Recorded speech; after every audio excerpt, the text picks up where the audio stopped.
Hello and welcome back to another episode of Recharging the Human Battery.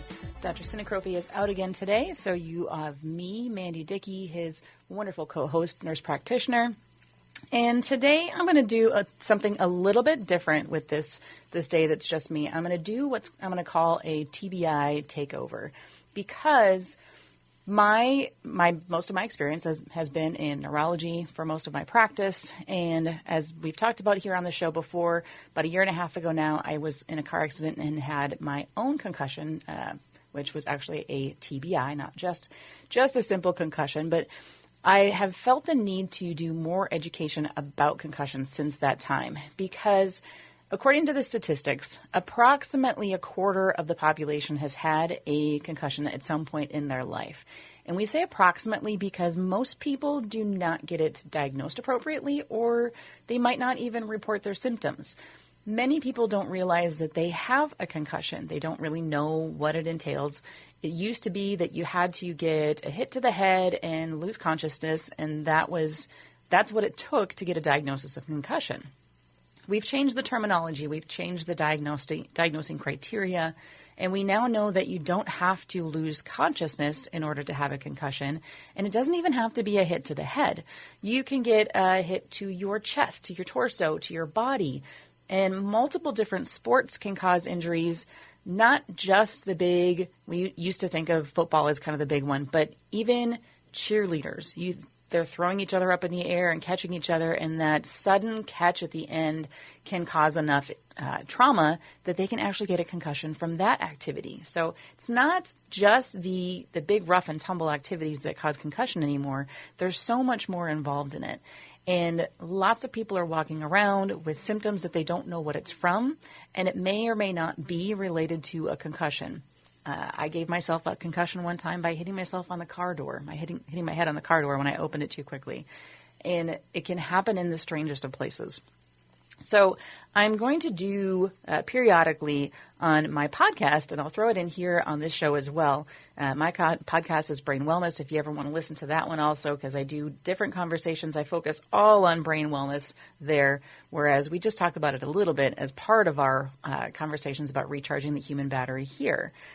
But what I'm starting to do is something called the ABCs of concussion, because there are so many different symptoms that can show up, and people may or may not know that they are related to concussion. So what if you have some of these symptoms, or what if you are experiencing some of these after a known concussion? What can you do about them? So what I'm going to do is kind of break them down. Today, I'm going to start with the letter A, obviously, because that's the first letter of the alphabet. So the topics that I'm going to talk about today all start with the letter A. And this, like I said, came up based on my podcast, and I thought it would be a great thing to introduce here on this show as well, because, again, we don't have good rates of concussion diagnosis because it's either not diagnosed appropriately, or people don't know that they've had it, so they're not reporting those symptoms. Or because there's still that stigma around it, people don't want to report the symptoms, especially if they're in a sport that they might have to sit out for a while until they're fully healed. So topics today will include things like activity intolerance, advocating for yourself, aggression, amnesia, anxiety, apathy, appetite changes, and attention. So all of those A words we'll talk through today. If you like the topic of this show and you would love to hear something in the future episodes, if I bring this on again, then send a message in or a comment on the show of what word that you want me to focus on in that next episode, and I'll be glad to add that to my alphabet. So when we come back after the break, I will start up with the first word in our letter A's for ABCs of concussion.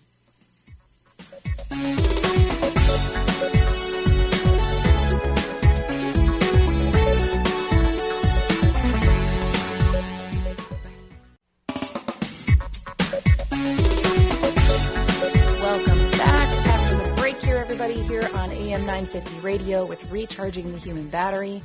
Again, me, Mandi Dickey, the co-host extraordinaire, all by myself today, talking about concussion. As I mentioned before the break, I'm going to go through the ABCs of concussion, starting with the letter A today. Listen in for future episodes when I'm stuck by myself, and I will bring another letter to you at that point. So the letter A today of ABCs of concussion. The first one I want to talk about is activity intolerance. This is something that I've experienced, that my friends that I've been communicating with, we call ourselves kind of TBI warriors, and a little group of us that have been trying to recover from our TBIs. And activity intolerance is something that is very prevalent with people who have experienced a concussion or TBI. For many, many years in concussion recovery, it was always said to rest. Everybody wanted you to rest and rest your brain, stay in a dark room until your symptoms got better. And people took that literally and stayed in that dark room for much longer than they needed to be. So there wasn't really a time frame for it before. Now we're starting to learn that it's really important for people after a head injury to start to get back into some sort of activity sooner than later. So really that 24 to 48 hour mark is the only time that you should actually rest and stay in the dark and stay away from activity. Once you've had that injury, and maybe you'll do it just because you're not feeling great after an injury, even if you don't know you had a head injury with it. But after that head injury, if it's a known one, you should rest for about 24 to 48 hours before trying to get back into any kind of activity. And at that point, it's not that you're just going to jump right back into that same strenuous workout that you were doing before, but you need to get back into it gradually. That said, the longer that you remain away from those activities, the longer it's going to take to get back to them. So that's why they don't want you waiting too long before you start getting back into any activity. The big thing, as I mentioned, is going to be that slow increase. And I'm going to repeat that probably multiple times as I talk about this particular topic. But slowly increasing those activities back to the ultimate goal is to get back to your normal activities sooner than later. If you are one of those lucky people that get a referral to physical therapy, one of the things that a physical therapist might do is what's called the Buffalo treadmill test. You won't know it as the patient as that term, but they'll put you on a treadmill and they will start you off at a slow pace, and they'll slowly increase the pace and slowly increase the incline on the treadmill to get you to figure out where that new baseline is. Before they start with that test, they're going to ask you where you are with your symptoms for headache, dizziness, blurry vision, lightheadedness, any of that. And then every minute and a half or so, they're going to ask that again and rate your symptoms again before they increase the rate and incline up to the point where they figure out where your limit is. Where is that wall that you hit when those symptoms come on really strong and you have to stop the activity? Whenever that they find that goal, that's your new benchmark. And now they're going to give you a recommendation that when you're exercising, when you're doing some sort of physical activity, you want to go to about 80% of what that new heart rate is, because that's going to be your set goal for the time being. That's not going to mean that that's going to be where you are forever, but that's where you are right now. And then every time you go into physical therapy, they're going to recheck you and reevaluate and see where you're at. So that sets that new goal. And that helps you gradually return to that activity so that you're not jumping in too quickly and having too many symptoms increase and keep you from moving on to the next step in your activities. The thing to note with that is just because you get to that goal where your symptoms increase, or as what I used to call it, hitting my wall, or I actually still call it hitting my wall, when you get to that point where those symptoms increase, it's not because you're having a worsening of your injury. So having those increased symptoms does not increase your injury itself. It just lets you know where your limits are, where your limits are currently. So that tells you that benchmark. I'm a why person. I want to know why this happens. So again, whether or not you know you've had a head injury, but you have this activity intolerance, why is it happening? The why is because there is actual damage to the neurons happening. So the neurons, there's little cells in our brain that sends information from one part of the brain to another. That's what tells your hand to move to grab something. Those neurons are sending that message from one to another to get that message to the nerves, to your hand, to your muscles to actually move and grab something. That's also the information that's coming in. So when you touch something hot, that hot message is going through neurons to get to your brain to tell you, hey, move that hand, and then you get that ultimate response there.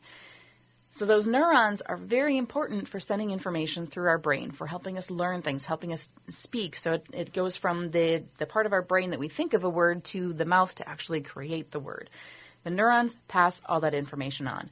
When a concussion happens, again, it can be a hit to the head, it can be a hit to the chest that makes your head move. But whenever that happens, that trauma, that force, that energy that happens causes what we call shearing of the neurons. Those neurons get stretched. They can tear and they can break. But that membrane around the neurons becomes what we call more permeable, meaning things can pass through that membrane when they're not supposed to. So normally that membrane helps keep our electrolytes in our body, the ions in our body, in balance on one side of the membrane versus the other. So in our cells versus the bloodstream versus the tissues. We've got that balance. We've got that membrane holding it in place. But when that becomes more permeable, those ions can move wherever they want to. So initially with that injury, we get a rush of potassium that's going out of the cells, and calcium is rushing into the cells. So those are places where we have what we call homeostasis in our body. We try to keep everything balanced, and the electrolytes have certain places that they're supposed to be in higher ratios than others. But when this happens with a concussion and we have that potassium rushing out of the cells and the calcium rushing into the cells, we now have what we call a metabolic dysfunction because we have disbalance. Our energy, our ions are in places that they're not supposed to be in high amounts. So we've talked a lot on this show about mitochondria, right? At Hypercharge Clinic, we focus on the mitochondria and helping to heal the mitochondria. Well, the mitochondria, again, if you didn't catch it on previous episodes, the mitochondria are the powerhouses of our cells.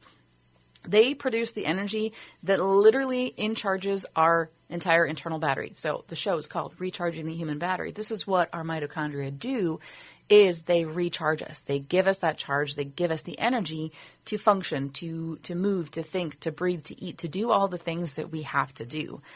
When those mitochondria are surrounded by calcium, so with that influx of calcium into the cells, the mitochondria are now surrounded by calcium, they cannot make energy. So they can't make the energy that we need to heal our brain, to think, to do activities. So we have what's called active transport processes. That's what typically allows those different channels to open and close to allow the potassium and calcium to move between the cells and keep our ratios normal. But during this time of our brain being traumatized after the concussion, all of those active transport processes open in everywhere in the brain and the body to try to rebalance those ions, which that takes a lot of energy. So we have this balance in influx where we now have too much energy demands in the body, and the mitochondria are not able to keep up to create that new energy. So we have this disbalance again. So not enough energy to do all the functions that we need to do. So the brain can't function efficiently because it doesn't have the energy that it needs. That leads to an exacerbation of symptoms anytime there is cerebral exertion. I'll put this in quotes. I learned this in a webinar that I took recently. I put it in quotes because I learned this many years ago in school, but after my brain injury itself, I've lost a lot of that memory that I learned, and I spent so many years learning to become a nurse practitioner. But I lost a lot of that knowledge, so I learned it again in this webinar, and it was like an aha moment. It totally explained why my symptoms get worse when I have to use my brain more. So with that increased cerebral exertion, I don't have enough energy to come up with the energy needs that I have in order to keep my brain functioning, keep my body functioning, and that's why I hit that wall, that activity intolerance. So that is a huge topic. Probably could go on and on for an entire episode, but I'm going to cut it off right there and go on to the next one because these are all really good topics and I get fired up about all of them. So the next A I wanted to talk about is advocating. And this one is for somebody who knows that they have a concussion, knows that they have a TBI, going in for all of those health appointments and trying to get your needs met. As we talked about on this show, and I talked about it last week too, not all foods are created equal, not all calories are created equal, not all providers are created equal either. So Dr. Sinacropi and I are on this show, and we're very open-minded, and we try to think big picture with patients, but not everybody does that. And really, unless you're seeing a concussion specialist, the person that you're seeing probably won't have the answers. And I'll even kind of give the caveat that even if you see a concussion specialist, they probably don't have all the answers either. I've recently been looking at different certification programs for concussion specialists. And again, because I feel so drawn to it now, but as I'm looking at those, so many of them focus on the inside the box, the traditional occupational therapy, physical therapy, speech therapy, the traditional things that we've done for concussion care. Most of those specialist programs, even the certification programs, they focus on those inside-the-box thinkings. But it wasn't the traditional inside-the-box thinking that helped me get to where I am now. It was the addition of the complementary therapies, the red light therapies, the photobiomodulation, the transcranial laser, the neurofeedback, all the things that I was doing outside that traditional box. So even if you go to a concussion specialist, if they haven't had the training on all of those alternative complementary therapies, the outside the box thinking, you still might not have somebody who has all the answers for you. So we've talked about this on the show multiple times. If you don't feel like you're getting what you need, speak up. You need to advocate for yourself. Ask more questions. And for those of you that might have head injuries, concussions, and you're going to doctor's appointments, I would highly, highly recommend that you bring either a trusted friend or a family member with you to those appointments to help you advocate for you if needed. Because, as I think I've talked about this on the show before, but when I first had my concussion, I didn't realize what all symptoms I had. I didn't realize what all the problems that I had that were causing in my life. And my husband and other people would identify those things for me and bring it to my attention. And I may or may not remember to tell the providers when I went to my appointment. So that's why it's really important to have somebody with you that can see all those things that you might not recognize. Because you being the one having the head injury, you might not recognize all the problems that you're experiencing. Then again, you might, and you just might not know what it's from. So they'll help you kind of organize your thoughts and get those out to your provider so that you can get the care that you need. The next A I wanted to cover is aggression or anger, or however you want to look at it. This aggression can come out as either verbal or physical aggression, and this by itself can be related to either mood disorders or personality changes typically caused by the brain injury itself. That said, these aggressive episodes can be worse if the person who had a concussion has any pre-injury psychosocial difficulties. So if you have anxiety, depression, any mental health issues prior to your head injury, that's going to make things worse. If you have any alcohol or drug use or abuse issues, that's going to make that aggression worse. Frontal lobe damage, so somebody that had an injury to the front of their head is more likely to have aggressive issues than somebody who had an injury to different parts of the brain. What triggers this aggression? It can be triggered by really simple things. Overstimulation, just too much going on around you. Too many people talking, too much activity, grocery stores, shopping, social activities. Any of those can be overstimulating to somebody with a brain injury. And it doesn't take a lot. It can be just a small gathering, even in your own home, just having too many people over at one time. I've got 3 teenagers in my house. There's a lot of overstimulation going on a regular basis. Pain can trigger aggression. Hunger. So we always joke that when people are hangry, they're hungry and they get angry with it, right? So think about the Snickers commercials when somebody says, "Hey, you're not yourself, have a Snickers." That might help somebody with a TBI. It might not, but anger is a real thing when it comes to aggression after a concussion. Lack of independence can trigger these aggressive episodes or anger episodes in somebody who has a concussion. And that's going to be a big thing because depending on the level of damage to your brain, you might have lost a lot of independence. It can be from not being able to balance your checkbook on your own or balance your bank statements. Not everybody uses a checkbook. Not being able to drive independently because of vision issues or because of concentration issues. Any of those things that take away the independence of the person experiencing that head injury can be enough to trigger some aggression. Disability itself, kind of going along with that lack of independence. And then perception difficulties. And when I say perception, it's more of perceiving what's going on around you or other people understanding you. So if If you have suffered a head injury, there's a good chance that you might not get the jokes that are being told around you quite as well. You don't understand the undertones in conversation.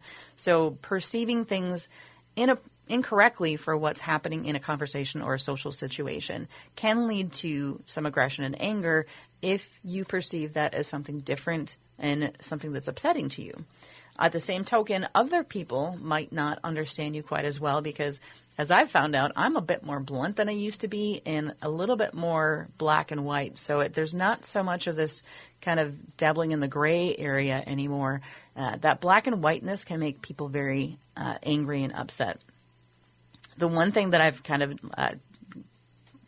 token this to is my youngest child has autism, and I kind of joke that I'm very much like him now at this point because neither one of us can really identify sarcasm quite as well, and that black and whiteness is definitely an issue. So having those kind of issues going on can cause a lot of anger and aggression in somebody that's had a head injury, especially, like I said, if they had any kind of mental health issues underneath that. Along with that, something else that can cause aggression is amnesia. So amnesia is our forgetfulness of something after an injury, right? There are two main types of amnesia, retrograde and anterograde. Retrograde amnesia is when you forget things prior to the injury. So things that happened prior to the injury is either forgetting part of it or forgetting all of it. You forgetting things that happened prior to that injury. That itself usually improves over time. Those memories aren't gone. The bridges to get there might have been damaged, so you have to rebuild those bridges. That's where that cognitive training comes in and our neuroplasticity, where we can create those new connections again. But the memories are there. We just need to re-access them at some point. And that's the part that I'm working on a lot, is re-accessing that information that I had prior to my head injury. Anterograde, that's something a little bit more difficult to deal with. As I mentioned, that's difficulty forming the new memories. So this has happened after the accident. You have difficulty forming the new memories, which makes it difficult to learn things because you can't necessarily form the new memories. They're not sticking in your brain. They're not becoming permanent. As I worked with my speech therapist, we were talking about how memories are made and how we create those memories. We get these short-term memories. They have to go through a processing part where they get put into our brain and we store them in our long-term memory, and then they put in a file so that you can access them later on. But they have all these different processing steps between learning it, putting it in short-term memory, putting it in long-term memory, and then having it be permanent in your brain. That if you forget it anywhere in that process, it doesn't get to the storage part. It doesn't get into your brain, so you no longer have access to that. So you're not creating those new memories because it's not sticking. So that anterograde memory loss is much more difficult and much less likely to improve over time, except for through different exercises and such to try to retrain your brain how to remember things. This is where it's important to talk about the different levels of concussion. So we used to call concussions either level 1, 2, 3, and then in TBI we've got mild, moderate, severe. Those terms you'll still hear a lot, but it's in practice they're not really all that important because most of it's based on your symptoms. How many symptoms you have, how detrimental those symptoms are in your life. That's going to tell you more about whether it was mild, moderate, severe based on how much it affects your life.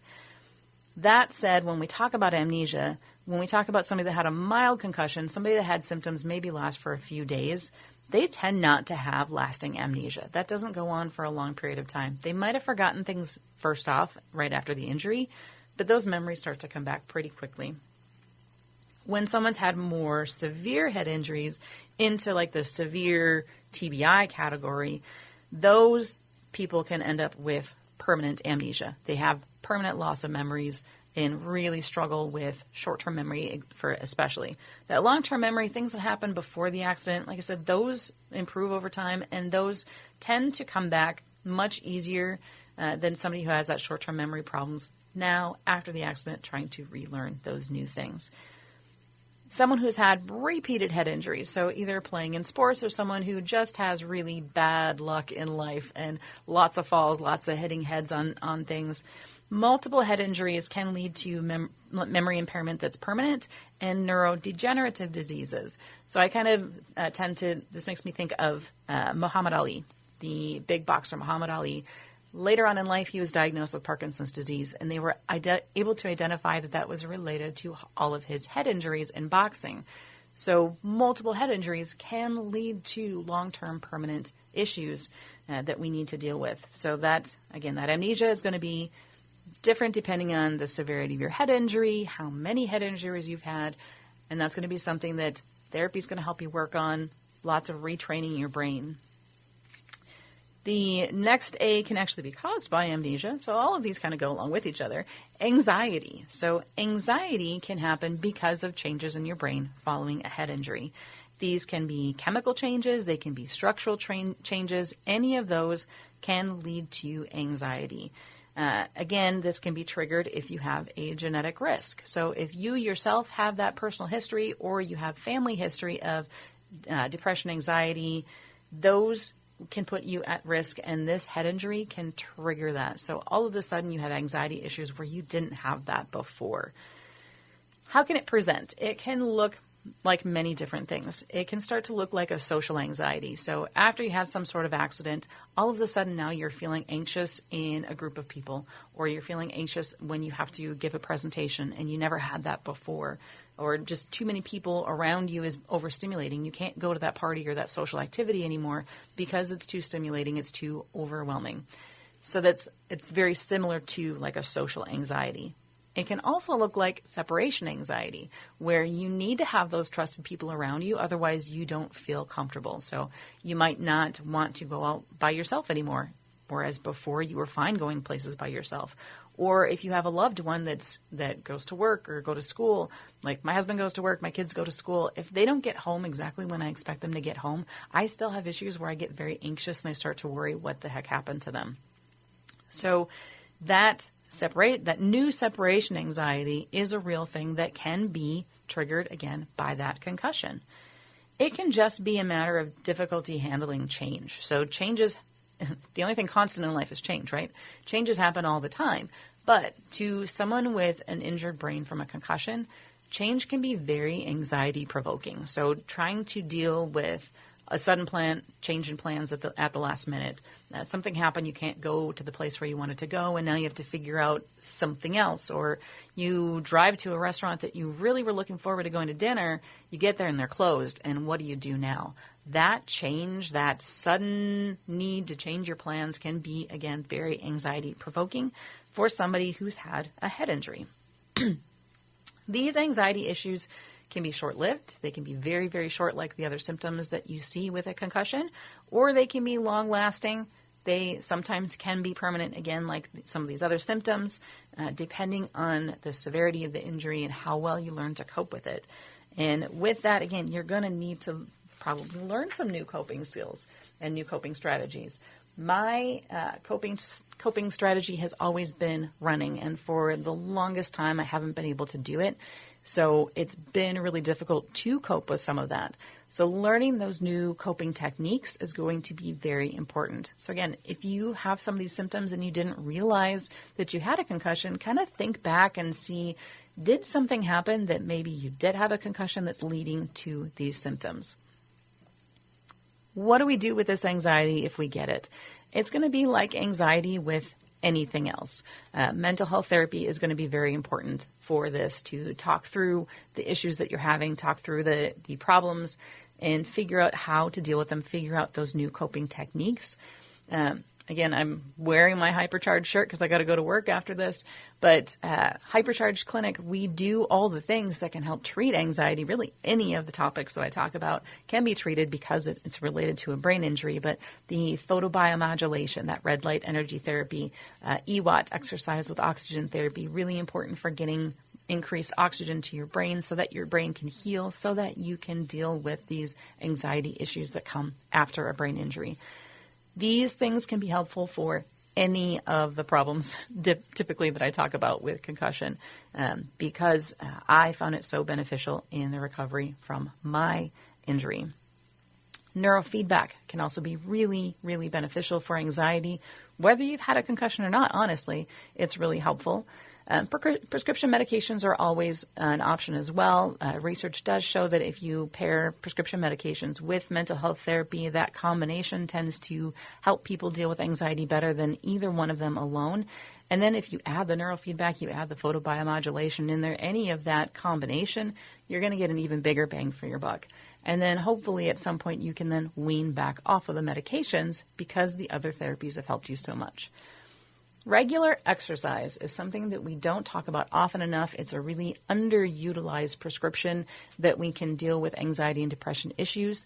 Now, that said, we talked about the activity intolerance of the first topic of the show. Regular activity, exercise does not have to mean really strenuous. It doesn't mean you go into a high-intensity workout. It doesn't mean you go to the big gyms and do a big, hard workout. You can just go for a walk. Go for a walk on a regular basis. That can be your regular exercise until you can tolerate more. And then improved sleep. Sleep is a topic that I will probably cover on a different show because that's not an A letter, but improving your sleep will definitely improve your anxiety, your mood in general, and overall help you heal better from your concussion. Another A letter then is one that people probably don't talk about quite as much. It's apathy. Apathy is, in case you don't know what it is somebody that has the appearance of not having emotions, otherwise known as a flat affect. So apathy just means that you don't really get excited when something good happens. You don't really get super sad when something bad happens. It appears like you have no emotions. But just because people don't look like they have emotions doesn't mean they feel them. People with apathy still feel the emotions. They just might not be able to show those emotions as well as they did before the injury happened. The thing with apathy is that people may or may not recognize it. This is something you might not recognize in yourself. So if you've ever had somebody comment that you don't seem like you have emotions anymore, or they question if you feel something when you see something happen, or you have something really exciting happen in your life. Other people might question this more in you than you do yourself because you might not notice it. So this is, again, where it's really important to have that trusted friend or close family member who can help monitor your symptoms. So if any of these symptoms show up and you don't recall having a head injury, think back and see if something might have happened that could possibly have led to a concussion. How do we treat apathy? Mental health therapy is going to be the biggest one, trying to kind of talk through and figure out how to express those emotions again. There's a lot of research that shows mindfulness and relaxation can help. The photobiomodulation, that red light therapy can be beneficial for so many different things. It's also helpful for mood changes after concussion and head injury. The next topic is a little bit bigger again, appetite changes. So appetite starts with an A, another A letter. Appetite changes after a concussion or head injury can include either a loss of appetite or overeating. It could be either one or somewhere in between. With overeating, we can see changes in the brain connections. Again, because of where injuries happen in the brain, frontal injuries more often cause issues with lack of self-restraint. So the frontal lobe of our brain is where we have our judgment, our personality. So many of these topics that I've talked about can more likely be seen after somebody's had a frontal lobe injury because of the structure and function that is responsible in that part of the brain. So lack of self-restraint can lead to overeating because you just don't know when you're full. You don't want to be done eating because you're enjoying something so much. And we can see that in regular everyday life. But if this is a sudden change for you, that's probably a good chance that it's related to a head injury or concussion. There's a thing called dysautonomia. Dysautonomia can also be known as autonomic nervous system dysfunction. There's lots of different words for that. The autonomic nervous system is responsible for our rest and digest. It's also responsible for our fight or flight. Those are both included in that. But the autonomic system also has a connection that goes down to our gut. So when we have dysautonomia, we have that dysfunction with the autonomic nervous system, it can actually slow down your digestion, and it makes people feel full when they're not actually full. So that's going to decrease your appetite. So the rest of these things that I'm going to talk about are all decreasing your appetite after the injury. Smell and taste can be affected because of damage to the frontal part of the brain again. That can decrease your appetite. And for a long time, we've always known that there's this connection between the gut and the brain. Sometimes we call the gut our second brain, or the brain our second gut, something like that. But that gut-brain connection can be disrupted, leading to difficulty even identifying the sensation of being hungry. So after that head injury, you might not know that you're hungry. You might not know when to eat because you don't have those hunger sensations. How do we deal with that? The treatment with this is typically recommended to be eating smaller, more frequent meals, which that's all well and good to say. However, this was something that I experienced, so I can tell you from personal experience, eating smaller, more frequent meals may or may not help. Part of this other issue with this is that you might forget to eat. So again, with the memory issues, that amnesia, trouble remembering things, trouble learning new things, you might forget when it's time to eat or forget that you need to eat.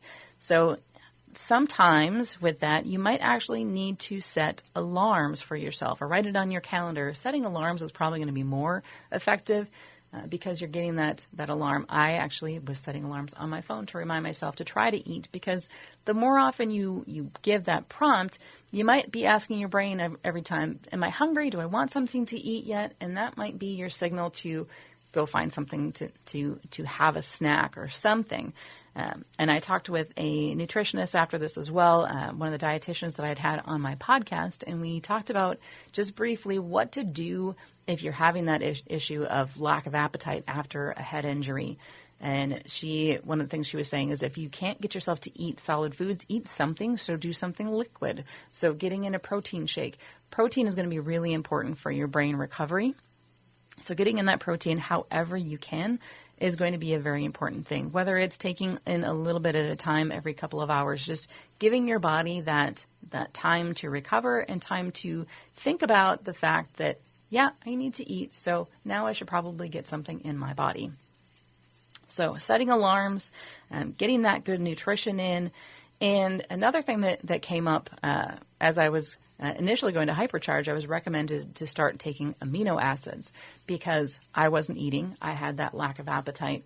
And because I wasn't getting the calories that I needed, my brain wasn't really getting that opportunity to heal. So taking in those amino acids was a way to get in some of those essential proteins, even when I didn't feel hungry.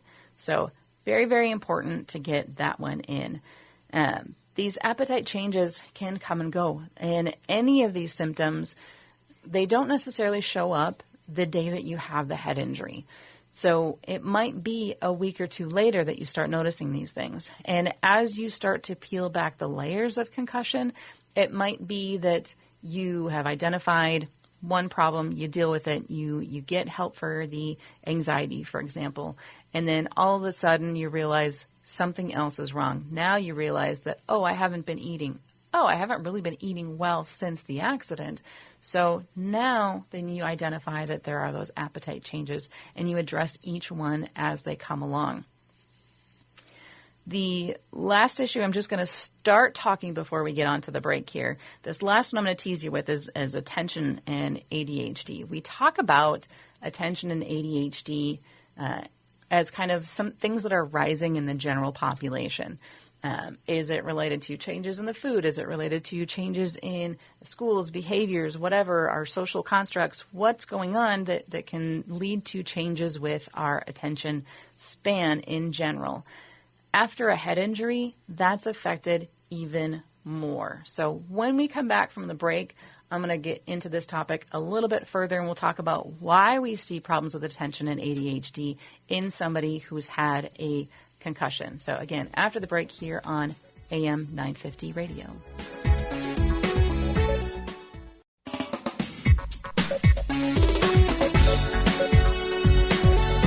Welcome back from the break here on AM 950 Radio with Recharging the Human Battery. Again, Mandi Dickey here, finishing up the show today. We've been talking about the ABCs of concussion, starting with the letter A. So the topics I've covered so far, again, I will reiterate them as just in case you're just joining in now. Activity intolerance, advocating for yourself, aggression, amnesia, anxiety, apathy, appetite changes. And then I started a teaser on attention and ADHD before we came to the break. So any of these topics, again, can be related to concussion, head injuries. And again, as I mentioned at the beginning of the show, concussion does not only happen when you have a head injury. It can be from anything that causes your brain to slosh around inside of your skull, honestly. It can be a hit to the head. It can be a hit to the chest. It can be falling and catching yourself and not actually falling. That can be enough trauma. Whiplash on a car accident, when you have more trauma to your neck than your brain, just the whiplash itself, that pain, those pain signals can cause changes in your brain that look just like a head injury. So lots of things can cause it.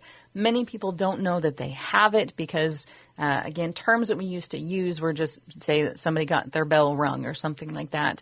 And people don't necessarily all receive health care for these symptoms that may or may not be related to this new head injury or the new concussion. So I hate using the term head injury, again, because it doesn't have to be an injury to your head that causes these symptoms.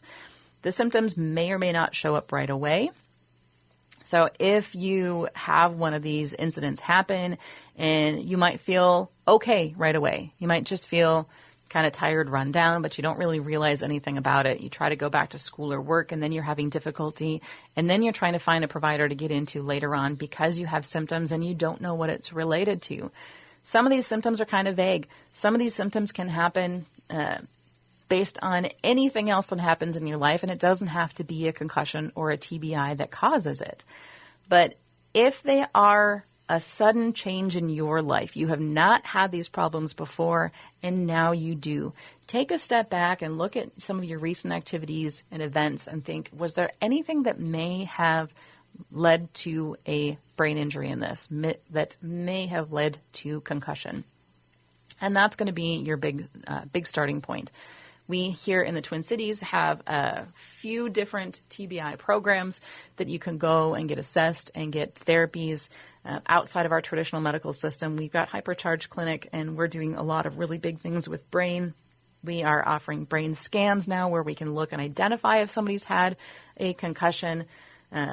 Lots of things that we can do to try to help you, including the photobiomodulation, the transcranial laser, all the things that helped me that I did 3 times a week for 6 months before I was even able to get back to any kind of work. So it's beneficial. It's helpful. The traditional medical model did not get me alone to where I am. It was the outside the box thinking that we need to not think of as outside the box, because I think of it as inside my toolbox now. All of those things are there. So again, let's get back to this last topic of attention and ADHD. So with attention and ADHD, it is a rising concern in the general population, but there's a lot of research to show that up to 50% of anyone who experiences a TBI can develop ADHD symptoms. So things that look like you have ADHD now. That is half of everyone that has a TBI. And again, as I mentioned at the beginning of the show, it's estimated that about a quarter of the population has had a concussion at some point in their lifetime.